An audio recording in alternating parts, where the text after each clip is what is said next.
good, people? It's your boy Icarus Gray. And it's your homeboy Wordplay TJ. And this is the No Rhyme or Reason podcast, where we talk about everything. Everything for no reason at all. And we're live. Yeah. What's good, people? It's your boy Icarus Gray. And it's your homeboy Wordplay TJ. And this is the No Rhyme or Reason podcast, where we talk about everything. Everything for no reason at all. We back live. It's Gucci. Yellow watermelon, whatever. I don't know what he says. Yellow diamond. Frigidator. Lemonade. Frigidator. Burr. Frigidator. Frigidator.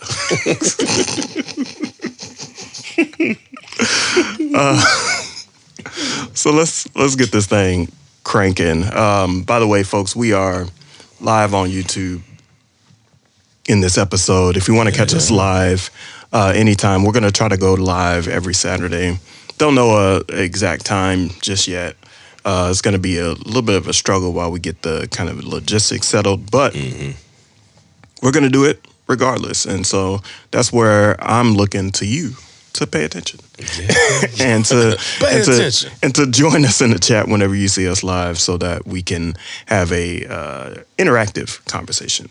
So we're going to start with our first story. Gucci, Pooh Shiesty. Things getting real shiesty over here. Real crazy and shiesty. So basically, to give you the rundown, back in January, Pooh Shiesty was sick of his deal with Gucci Mane.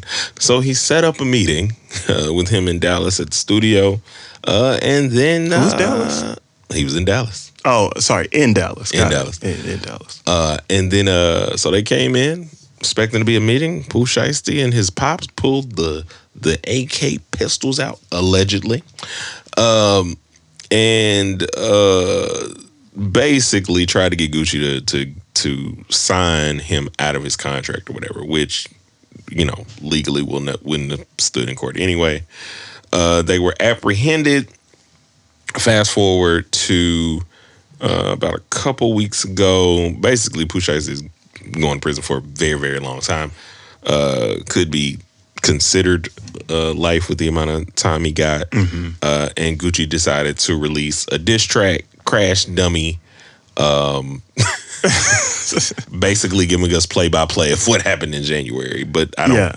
Yeah. So what's your first impression of that? Like, what did you think about the song to begin with? It's prime Gucci. But also, I thought that it was funny, and it shouldn't be. Like, why? Because, like, he said he was Birdman and he was in Cash Money, which means you knew, to me, that you had a bad deal. Yeah. That you gave the man a bad deal. He's sort of like comparing himself to the whole Drake or like Birdman, Lil Wayne situation. Yeah. Like, you signed to him, you signed to him, you signed to him. And in my opinion, I think that's really screwed up. Yeah, to say the least. But do you think this is one of those, like, industry situations that we need to have change? That is it dying, or are all of these more common than what it should be? So, one, I think is not dying. I think the folks that we're taking advantage of are now the advantagers, if that's a word. Sure. Those wild advantagers. So, like, you know what I mean? There was criticism about the kind of Rock Nation distribution thing. There's always criticism about people being signed to an artist. There's always criticism about how folks have not done good business and still are not teaching people how to navigate the business because people are desperate out here. Yeah. And so I think that's the issue, is that Shiesty is someone who's talented, but also, like, hide the phone. Yeah. Someone is talented, but not maybe knowledgeable about the business. Yeah. And now is upset about the business and has turned that emotional reaction into a crime. Why do we not seek information anymore? It's like, because this feels like. Because matter of fact, are we having a bigger conversation? I'm going to a rant about the educational system. like, but yeah, I think it's a matter of he's 26. He's 26. I had to like Pooh Shiesty is 26 years I old. had That's to see wild. like do you have an excuse for not like knowing any of the information about like what it was you're trying to do with your music? Personally, I don't think there is an excuse. The internet exists. Yeah. I think what could be excused when it comes to ignorance is not knowing where to find the information, so to speak. Yeah. And this is not every situation, so don't come for me. I mean, like, let's say you don't know how to find the information. Yeah. So it's not that the information isn't accessible, not available, not relevant to what you're seeking. It is, I don't even know what to start to look up to help myself. Okay. So that makes sense. You know what I mean? I see what you're saying. Like, if I don't know about proof in dough, how do I know to start looking up how to proof dough? You know what I mean? If I want to make some baked good, so to speak, some bread or something, you know? Okay. I can find a recipe about bread, but like, if it says to proof it and it gives me surface level information about proofing, then maybe I'm going to be in a situation that I underproof my bread, or, you know what I mean? I don't do all the things that I needed to do to make it happen. And so my concoction may not turn out right. And then I'm disheartened about the recipe. You see what I'm saying? Yeah. I'm mad at the recipe for not telling me that I should have studied proofing a little bit more. That's a bar. I fail to kind of like just conversations can be had. Like, I understand wanting to like get out of a deal, all of these different things, but I also know that street logic in most cases of the industry don't get you what you want, especially not today. Like, this ain't the era of Suge hanging somebody off a balcony, or, you know, with Vanilla Ice and all this other stuff. That, like, you can't do that without somebody seeing you, without it being a thing, without that like being used against you in the court of law, because everybody has phones and everything else. Like, and you have so many examples of your peers that Get caught up. that have gotten caught up. Like, you're not smarter than the system you think. Like, you get what I'm saying? I don't think you have an excuse for turning it into a crime. Yeah, like, you know, I don't know. That's why having your dad, like, well, maybe you do have an excuse because you went there with your daddy, so you don't have a good moral compass. I guess it was like, yeah, let's do this. Yeah, you don't have an excuse for being violent or aggressive. Get a lawyer.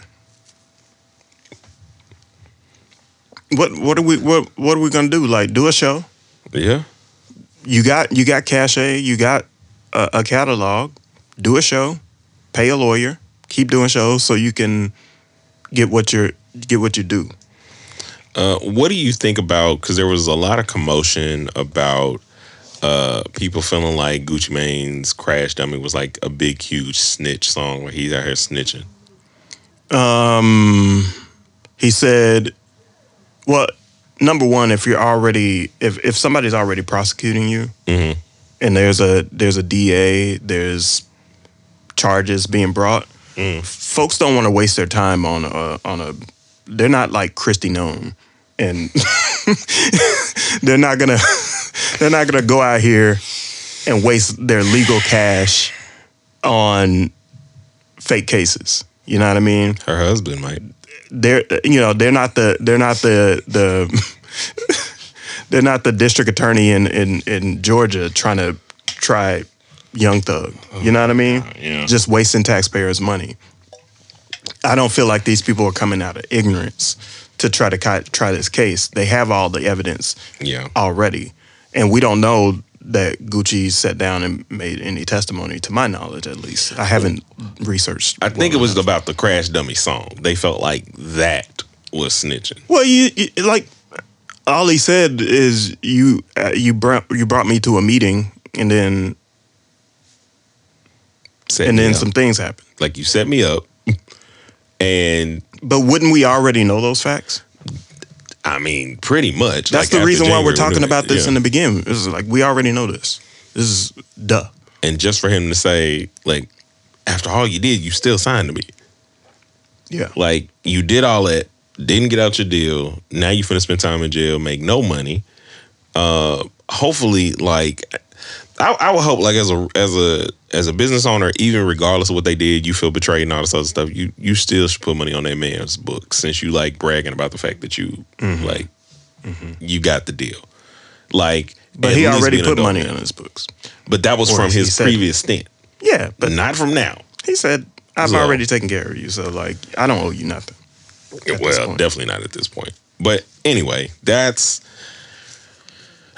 a bigger conversation about the music industry. Like we said before, it's like these artists have to be more aware and spend more time searching what these deals mean. Yeah, so I think that is the perfect segue to our next thing. I saw a clip about from Richie Rich, Bay Area rapper, really close to Tupac.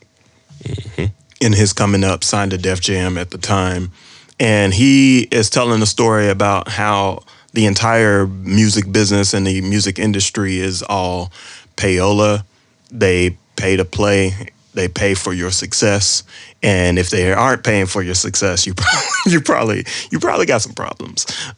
So let's go ahead and listen to Richie Rich. He was on the All the Smoke podcast. Thank you.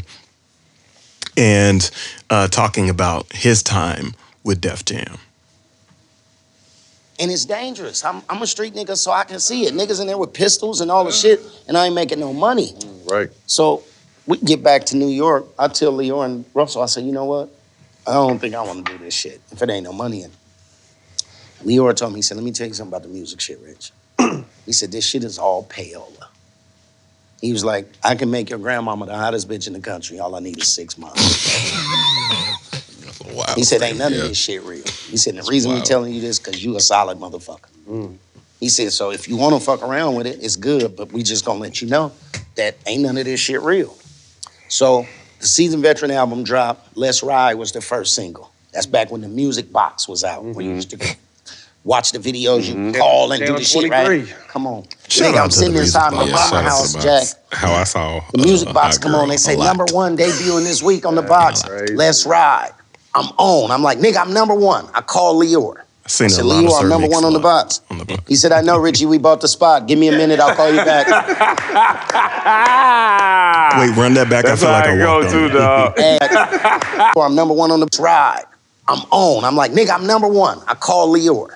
I said, Leor, I'm number one on the box. He said, I know, Richie, we bought the spot. Give me a minute, I'll call you back. That's how it go too, dog. And when he said that, I didn't like it no more. Yeah.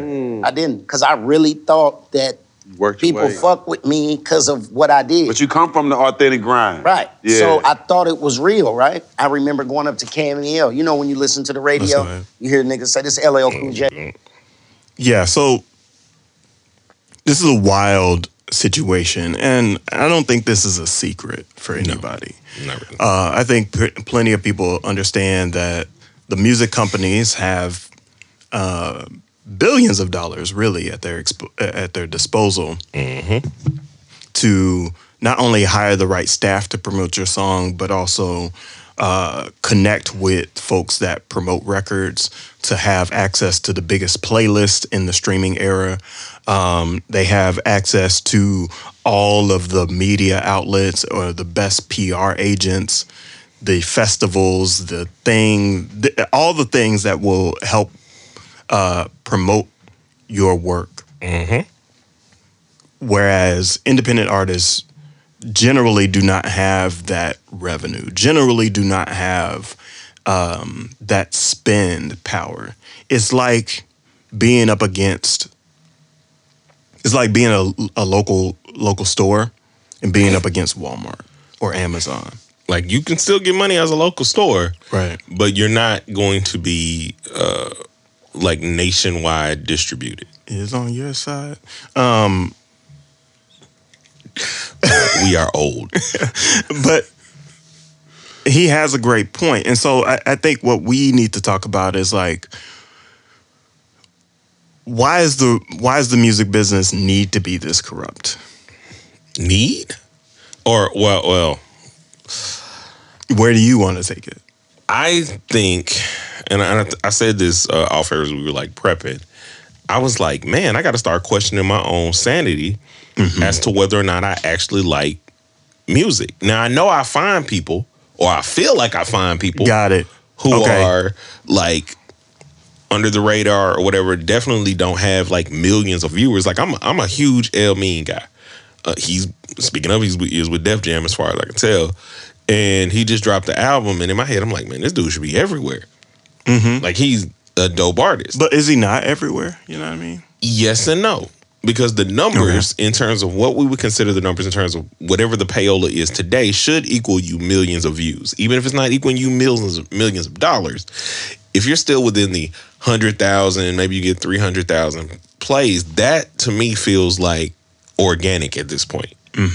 Because if you're paying, there should be an exponential number. Like, your TikTok number should be going crazy. Like, I couldn't stop hearing the I think it's the guy Jake, the Golden Hour song. Yeah. So I think that's your point, right? The point is the audience. Yeah. Is the audience being manipulated to like songs? And are the songs that you like a factor of you being manipulated? That is the question. Yeah.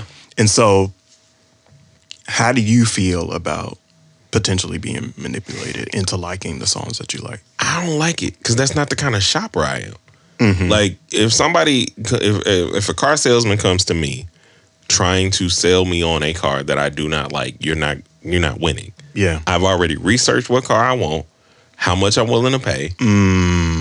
Okay. I'm trying to get there. You made a nice point. I know where to take this next. So I just wonder, in the industry, like, thinking about that, like, I can understand like being disenfranchised and being sad and disappointed by it. Like, I'm working hard. Like, it's hard to create music. No matter what people say, it is a hard thing to do, especially at a high level.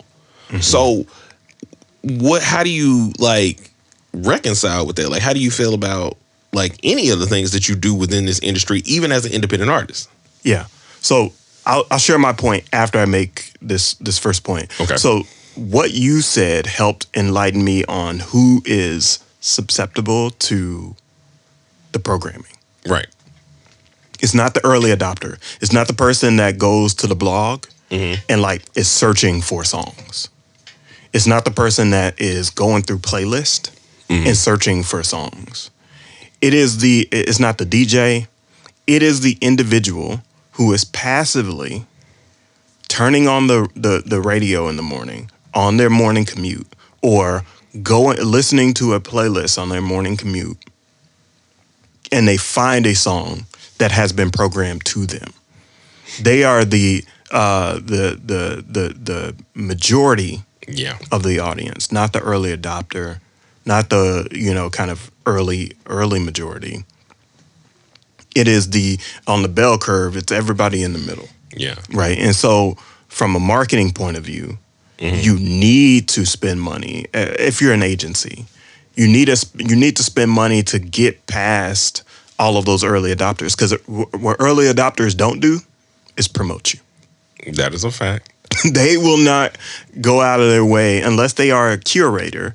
They're not going to go out of their way and tell 10,000 people that you exist. They're going to keep you a secret so you don't get ruined. Okay, so does that mean then that like it is good music getting out? Because you have to have the early adopters. They have to at least see that, even if we're not going to move the needle. So you have to have a test, right? You have to beta test everything. And so when a song is tested, that means that it already has some traction before they put dollars behind it. Okay. And that's what the record labels do. Okay. The record labels take something that's already working and they pour gasoline on it with money. Godly. And so he's right about the way that everything is hyperbolized for people to like. But you had he's maybe incorrect about how people felt about his record to begin with. Yeah. He already had a good record. They were just spending money on a good record. Okay. Because I was thinking about that. Like, as soon as you said, I was like, I started to think of like certain songs that I've heard in places, right? And like one song that I don't get it is that dance for me, dance for me, dance for me. Oh. Like, I can't stand that song. You remember in the 2010s? Yeah. When you had all the stomping, clapping bands. Yes. Hey. with all those sounds. Yeah. Yeah. That song is in the same vein as that. Right. Oh my God. And that song is popular mostly for, I would say, people that like pop music or like dance music. Yeah. In order to, and it blew up on TikTok, which is another reason why it's so massively popular. Right. And it is similar to "I'm Blue" and its repetition. Yeah. Okay, that makes sense. Like repetition. That's the part where I would I do feel manipulated. Like songs I hate, I just get sick of. Like I know the words. Yeah. So the reason why it works for us psychologically is take yourself back to your toddler self. Do you think toddler you would have been jamming to that song? Probably. Yeah. And that's why it works. Yeah. You know what I mean? It just gets overdone to a degree. And then your big brain turns on and you critically think about it for too long and then you're like, I hate this. Yeah. The craziest part about this, right? And I do think it actually leads into our next part of this conversation. Does it feel like independent artists have the power that I think that we do in this era? Because with streaming and SoundCloud, Bandcamp, DistroKid, TuneCore, all these different, we have a means to get the music out. And a means to actually reach people. We can pay for advertising and not have to spend millions. We can pay enough advertising to get our voices heard. Do we actually have power in this era for real compared to the stuff that Richie Rich is talking about? I think we do. I think similar to our first conversation, some of us are maybe misled or not read enough to know how much power we have. Okay. And so we end up ceding that power pretty quickly. Okay. So if something goes viral, you know what I mean? So I lived it, right? So Breakfast and Biggie goes viral on early Facebook, early Twitter, early internet for MTV. On their social media network that didn't have algorithmic filters. So as soon as I threw it in there, it was on the front page for weeks and weeks and weeks. And so it was like the first version of YouTube where you could throw something up and everybody sees it. Yeah. For about a few days. Going viral at that moment let me know, in hindsight, I should have leveraged that in a way that would help me capitalize on it. Okay. I should have been well, let me put it here and put it here and put it here. And I did the best I could. I spent probably $10,000 out of pocket for that single. That means moving around from state to state, connecting with DJs in North Carolina, and Florida, and the Bay Area, up in Chicago, playing the song on the radio station that I worked at, because I, could put it in rotation. And so doing all of that, I did as best as I could to not to prop it up. But if somebody would have came to me and said, "We'll give you $1 million to own X amount of percentages or own it outright, and we'll make it go," it's that point that I shouldn't say yes. Yeah. It's at that point that I should like really, or learn how to negotiate, right? Yeah. You know what I mean? I shouldn't say yes, or I shouldn't say yes if the terms aren't favorable for me. Right. And just saying yes to like the money and thinking if you don't have a plan on the back end, you also can negotiate and say, well, we can make the percentage this, points should be here. Right. Like if you place me on XYZ, I get a percentage of that. Right. That kind of thing. And I would have been smart enough to kind of negotiate those terms, but not as smart as I am today. Fact. And so there would have been a little bit of hindsight bias for me in that situation. And so that is the situation with most artists, is that they blow up, but then they cede some of the power or most of the power to people that want to take it. So who has the power in this Larussel situation? Well, it seems like the angry or upset, disgruntled fans have the power, because Larussel has gone as far. So if anybody doesn't know the story, we talked about this early. We talked about the Heaven Sent song that he made. He said his producer told him not to put it out. He didn't put it out, but he did perform it on stage. And that came with some blowback. And then what he's about to talk about now is how defensive he got in the process of experiencing it. And it went as far as like his mom and his family doing a whole protest and petition for him to for people to back off in Vallejo. So let's go ahead and play what his point of view about his defensiveness and just kind of talk about. Got defensive when the world started jumping me, and it made me want to get on the nigga.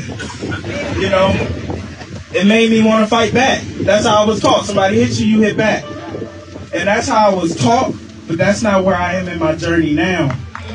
And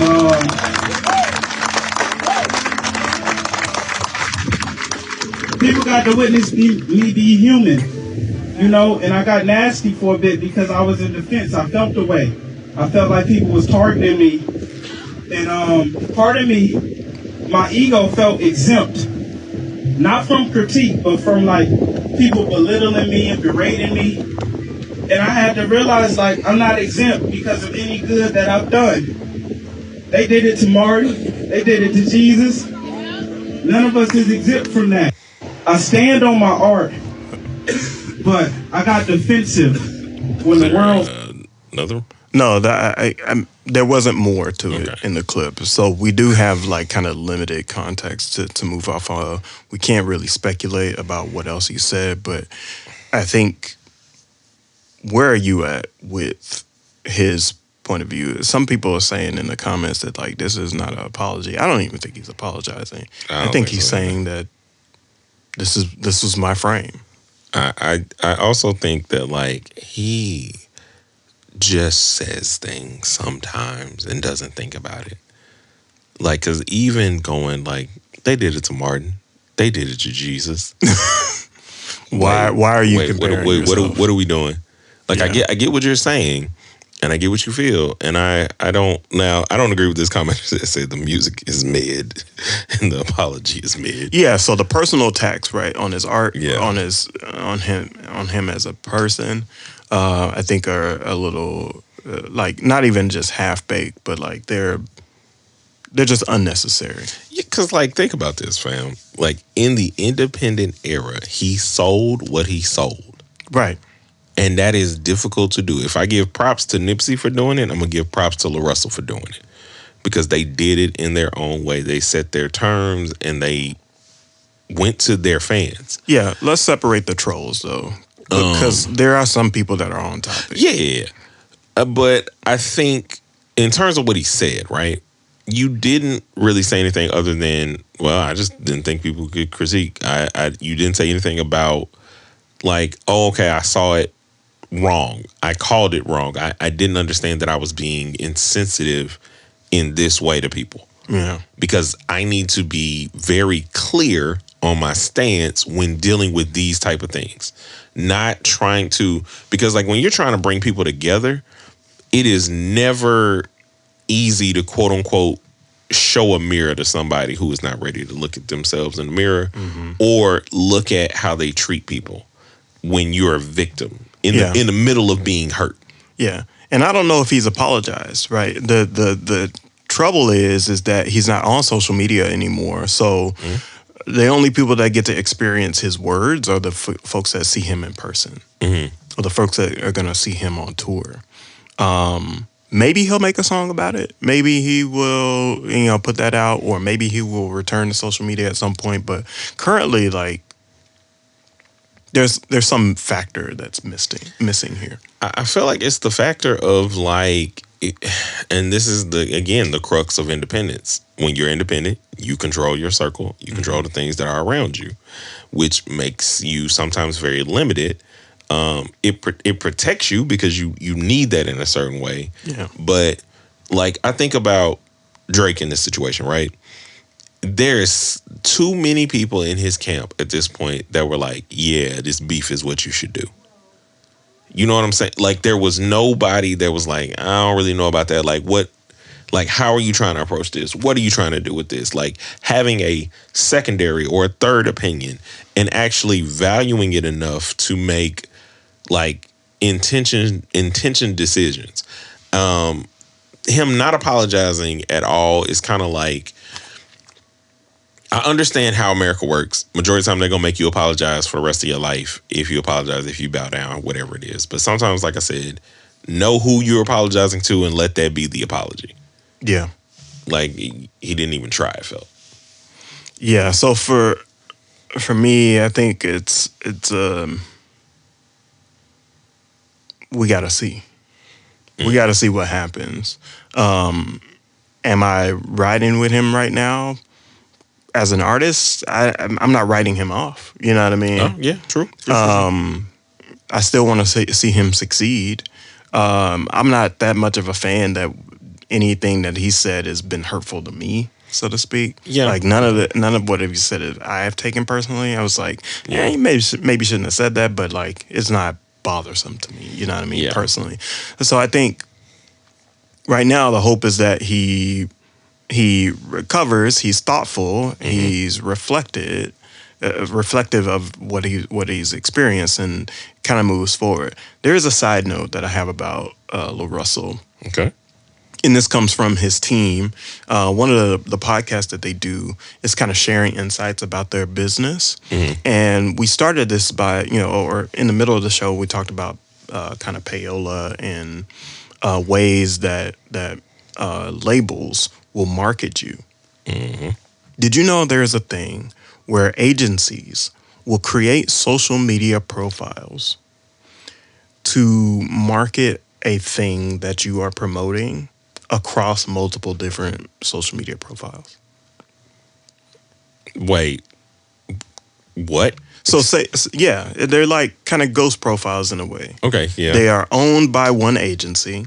Let's say it's, I don't know, Wordplay TJ fans, Wordplay TJ today, Okay. Wordplay TJ live in effect, Wordplay TJ the best hip hop. You know what I mean? Yeah.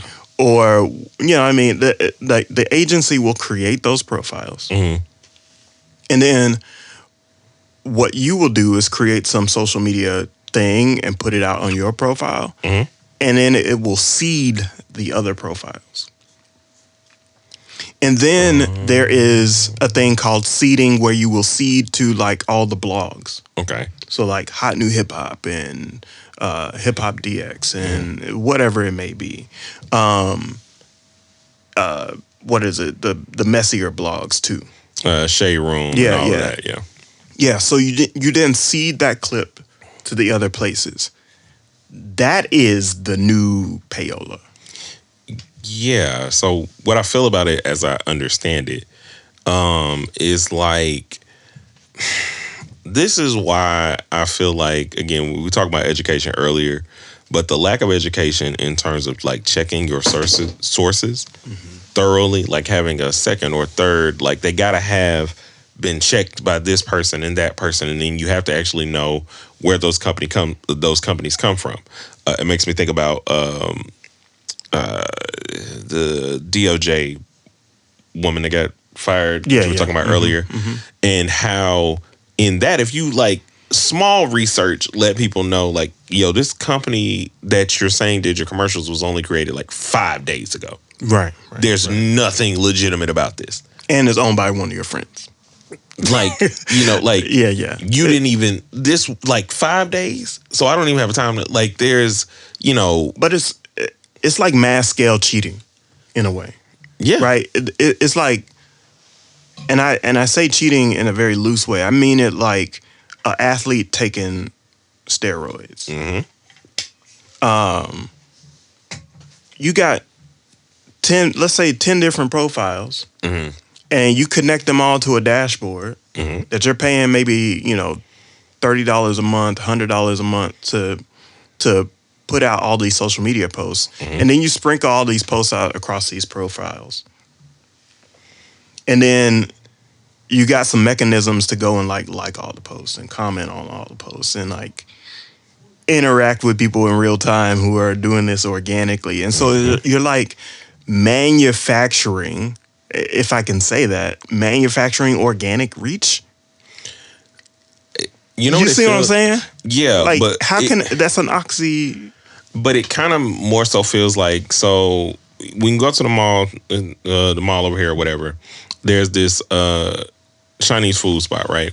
And they're always out there like with the food, trying to give you, well, almost. It's on a toothpick, but they're like take it. They're like, take it. You know, like they'll let you get 2 or 3. Here's the thing. But that's what it feels like. But it's right in front of the place, right? Yeah. Like, so like it's almost like that's where it feels a little strange, but I understand it. It's like, it's Costco. They're like Costco selling samples. I feel like they're doing something that's a little bit more legit than this. What would be concerning is if they went into other restaurants or other stores. Okay. And started feeding people and say, come on down to blah, blah, blah. But I think the funny part about why it wouldn't necessarily be that way is because they all know that they benefit from each other in this current capitalistic economy. So like TikTok knows they benefit from it, which is why like, oh, so it's okay that you're in here. Well, that's what I selling the things they know they do. I think what's concerning about me is like, I wonder how many viral posts are fake. I wonder how many YouTube videos have fake interactions. I wonder how many playlists are run by like just pretend agencies and or just run by the labels. You know what I mean? I want to say upwards, in my mind, of what I feel and thinking about it, like as we know it, it could be upwards of like 80%, if not like 70. And like the playlist that somebody created. Yeah. So I see your theory, and the reason why I think there's some legitimacy to your point of view is that like it is hard to get one view on many platforms. Like it is hard for us to even like, well, the reason why we're live streaming even is because it is hard for us to scrape by and get attention from one person. Even people that actually subscribe to us currently. And that is the crappy part. But this is 40 minutes in. I feel like we have exhausted all of these topics. Yeah. So basically, do better. Research more. That's all we want. Anyway. And don't call your homie into a meeting that you did business with in order to rob him. Burr. Burr. Because you're going to end up in a cold cell. Burr. Anyway, if you enjoyed this, like I said, we're going to keep trying to go live. So if you... that hurt.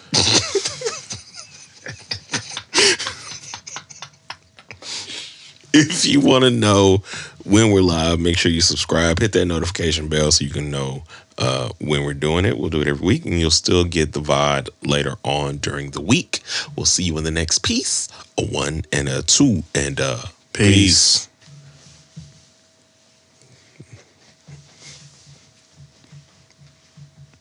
Wow. Because I like